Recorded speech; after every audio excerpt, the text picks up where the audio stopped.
Ina Podcast.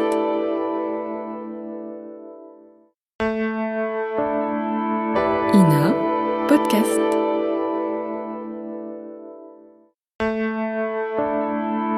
Ina Podcast.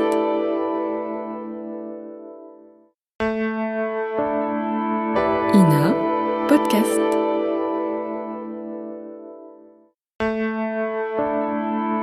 Ina Podcast.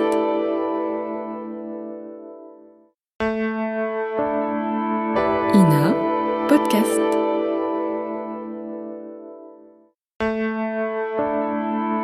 Ina Podcast.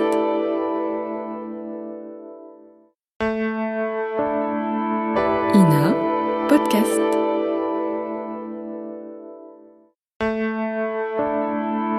Ina Podcast.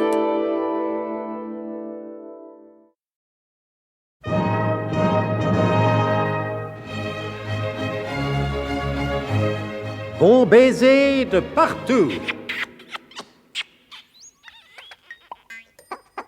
Une émission secrète de...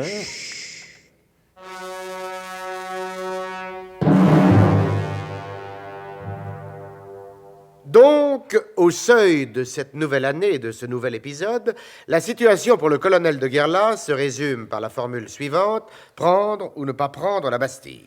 Mais diverses considérations humanitaires retiennent le colonel.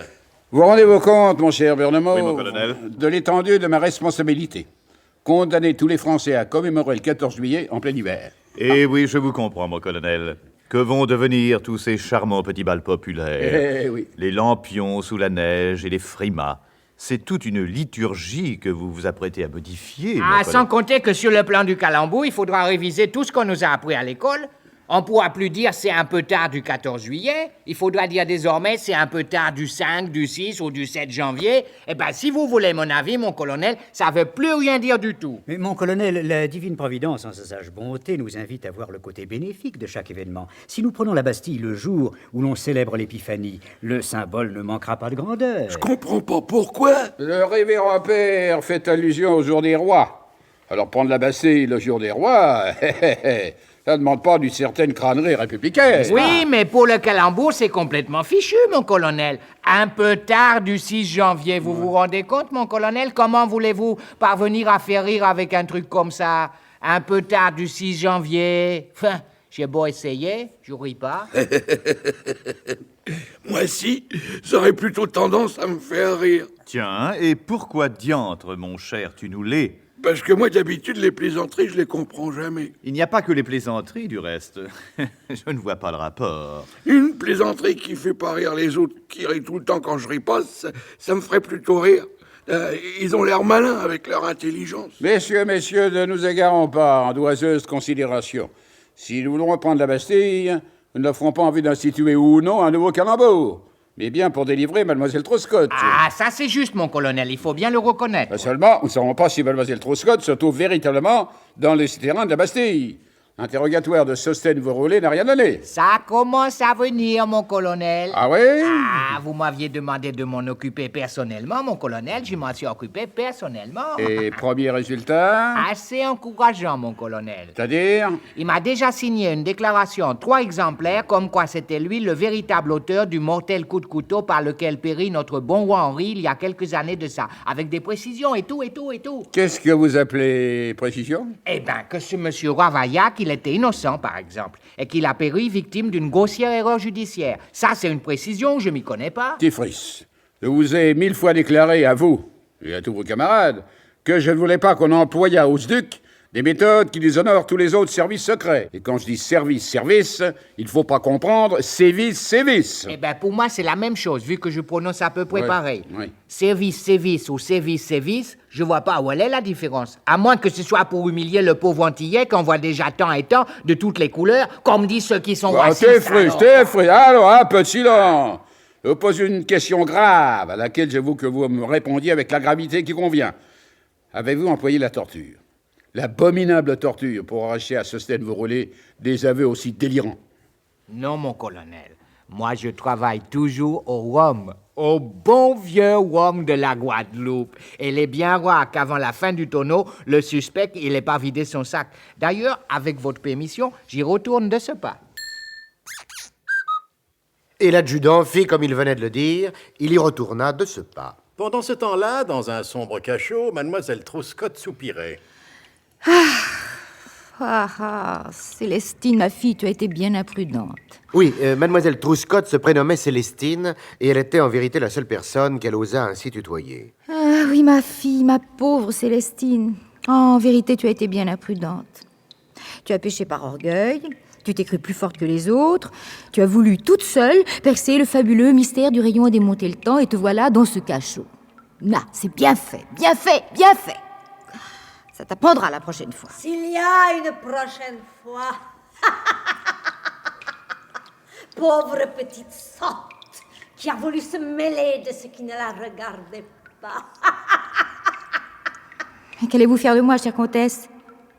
Répondez, qu'allez-vous faire de moi? Tu le verras bien assez tôt. Je suis prête à tout en échange de ma vie.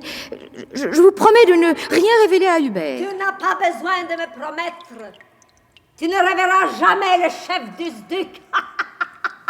Tu as voulu savoir, pauvre sotte, qui manipulait le rayon à démonter le temps. Tu vas l'apprendre, mais cela ne te servira à rien de le savoir. Je t'ai condamné au plus abominable des supplices. Tu vas mourir d'ennui. Tu n'arriveras pas à tuer le temps, et c'est le temps qui te tuera. Qu'est-ce que tu dis, pauvre petite sotte?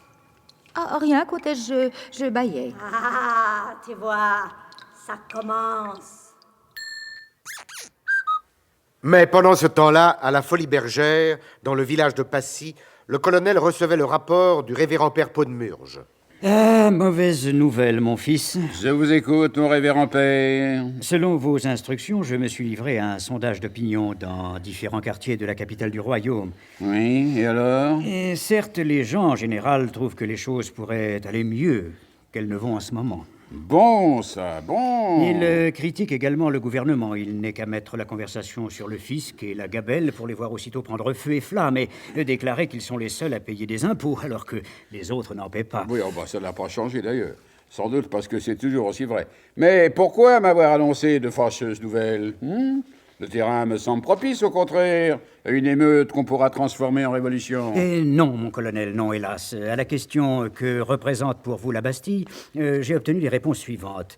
34% s'en foutent complètement, 78% ne savent pas ce que c'est et confondent avec une demi-mondaine célèbre, une certaine Madeleine, 97% s'en tamponnent. Réponse de ce type surtout chez les ébénistes du faubourg Saint-Antoine. 0,669% enfin n'ont pas d'opinion, mais ils tiennent particulièrement et pour rien au monde ne veulent en changer. Oui, très encourageant en effet, pour fomenter un soulèvement populaire. Dans le fond de son âme, le français est conservateur. Ah, l'observation de M. Burnemauve se trouve justifiée par la réponse à la question suivante. Ah, parce que malgré ça, vous avez persisté à poser les questions. Mais, mon colonel, c'est ça les sondages. Et voilà, deuxième question. Quel serait le jour idéal pour la prise de la Bastille? Réponse, 23% le 18 juin, 76% le 15 août, à cause du pont qui rendrait les choses plus faciles, divers gauche le 4 septembre, et enfin 346% le 14 juillet. Sans opinion, personne. Sur cette dernière question, chacun avait son opinion. Une cinquantaine d'autres dates sont citées par des minorités. Tenez, un jeune garçon d'une quinzaine d'années, moins peut-être le cheveu et l'œil noir, et qui portait l'uniforme des élèves de l'école de Brienne, et que j'ai rencontré alors que le soleil se couchait sur le quai du côté de ce qui sera la gare d'Austerlitz. Ce jeune homme m'a répondu, avec ce curieux accent où chantent les guitares, ce jeune homme m'a répondu le 2 décembre. Et personne n'a cité le 6 janvier. Et non, personne, mon colonel, absolument personne. Le français est conservateur, mon colonel. Je vous le dis, non, vraiment, il n'y a rien à faire. C'est Quoi donc, mon colonel? prendre une décision puisqu'ils ne veulent pas prendre la Bastille. Et cette décision, mon colonel? Je vais mûrement y réfléchir, oui. Envoyez-moi donc la jeune et sémillante Émilienne Le Harpon, ma secrétaire, par intérim.